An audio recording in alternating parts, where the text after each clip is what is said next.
ফুলপুর নকলা শেষ সীমান্তে চর কামানির পাড় নাপিতপাড়ায় জমি সংক্রান্ত ঝগড়ার জেরে শত্রুপক্ষ আগুন দিয়ে বাড়ি পোড়ালো।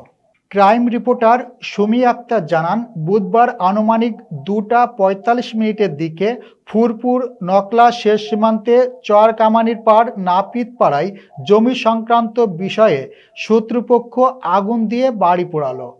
মূল ঘটনাটি হচ্ছে আকরাম, দেলোয়ার, আব্দুল মালেক, আবুল কালাম, হুমায়ুন কবিররা মূলত জমির আসল মালিক।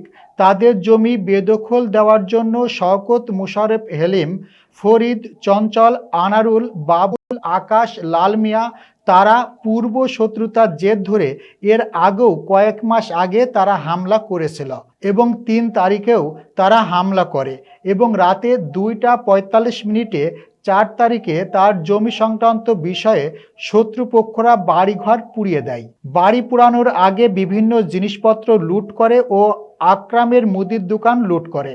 3 তারিখে তারা জনসম্মুখে হুমকিও দিয়েছিল তাদেরকে সহ ঘর পুড়িয়ে দিবে এবং সাক্ষ্য রয়েছে সাধারণ জনগণ। ঘর পোড়ানোর কিছুক্ষণ আগে তারা দোকান লুটপাট করেছে। গরু, ছাগল, সরিষা এগুলো ঘর থেকে নিয়েছে। এই নিরীহ মানুষগুলো একটাই দাবি, তারা তাদের ন্যায্য বিচার পাবে তো।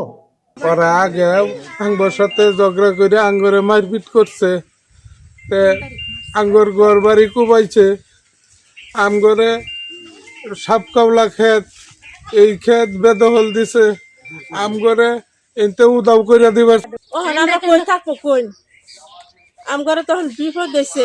ওরা আমগরে মার দূর করলো, বাড়ি ঘর কুবাইলো, কুবাই হারে আবার কুবাইলো, ঘরের মালামাল নিল লুট কইরা, আবার রাত করে আগুন জ্বালাই দিল। বাবুলে কই